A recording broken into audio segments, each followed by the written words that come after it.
Guys, ito na nga pala yung kusina namin. Natapos na ni Banong. Dito may siwang pa. Ayan. Ginawa niya ng pangalawang palapag. Patungan ng mga plato. Ayan. Andun yung mga kutsara. Ayan yung baso. Dito wala pa namang ipis. Diyan sa steamer na yan, dati diyan nakalagay mga plato namin. Kasi doon sa kabilang kubo, may mga ipis na. Dito, bagong gawa lang, kaya wala pang ipis dito. Ito nga lang may siwang pa. Oh. Kita pa yung labas. Pero, meron tayong i-reveal. Meron tayong i-reveal na hindi ko alam kung matutuwa ako o malulungkot. Halika, ikaw magpaliwanag dito. Birahin mo na. Guys, yung bubong namin dito sa kusina, ito yung bubong na anahaw. Ngayon, pumalpak. Sa tingin nyo parang hindi naman palpak, di ba? Makikita lang kapalpakan pag umulan. Kasi ayan ang ebidensya. Oh, pag ulan sa labas, ulan din dito sa loob. Kailangan pala talaga. Ayun, may mga natulo-tulo pa.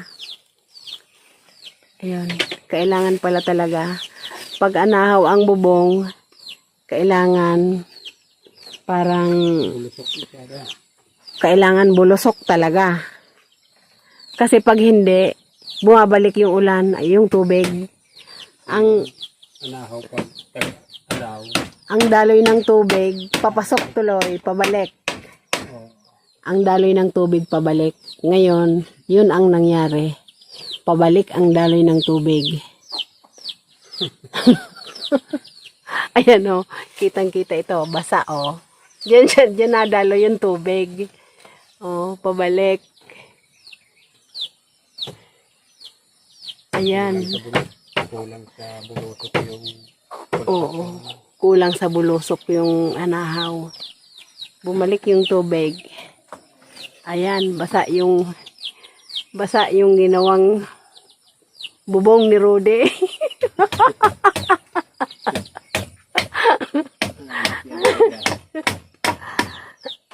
Ganyan pala yan. Oh. Kaya pag ulan sa labas, ulan din dito. Dito lang naman, buti dyan sa tinutulugan namin, hindi naman. Kasi medyo bulusok talaga pagkagawa. Bulusok pagkabubong. Ito kasi, tawag niyan dito, paktad. Kunti lang yung inangat ng nasa unahan. Kailangan angat na angat katulad nitong bubong na to dito.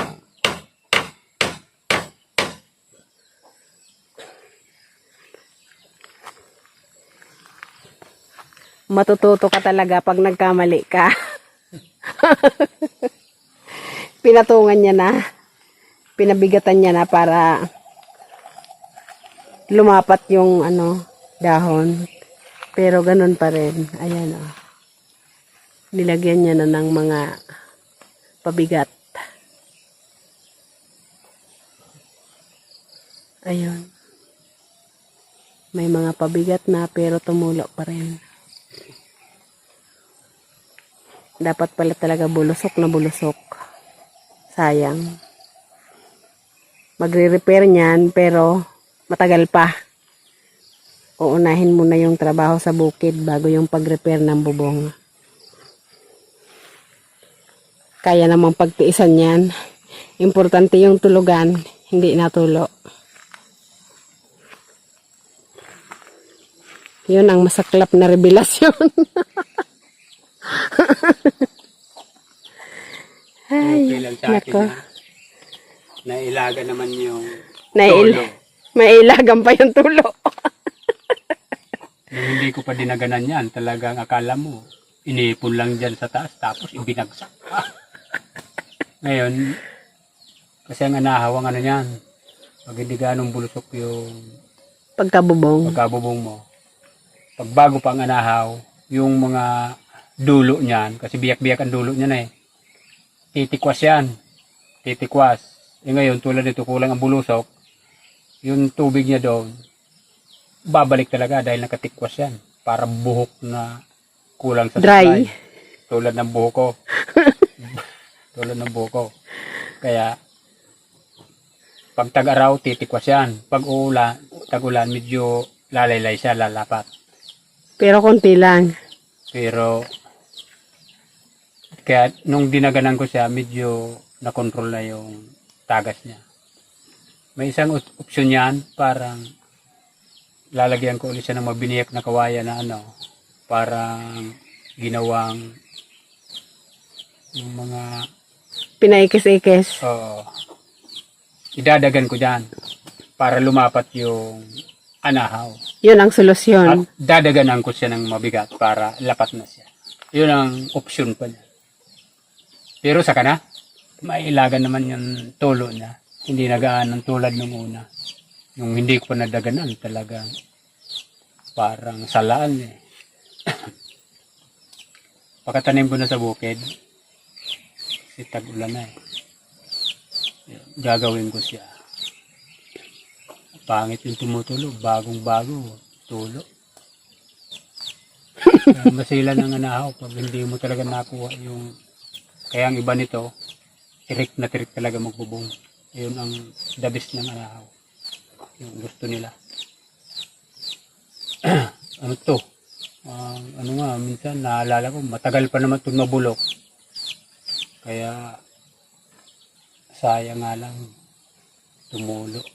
Pero sana doon sa solusyon, ano siya. Gumana yung solusyon mo. Matigil yung pagtulo niya. Dahil pag hindi, nako, babaklasin ko yan lahat. Papatungan ko ulit ng kahoy dyan na pamakuan para ito umangat.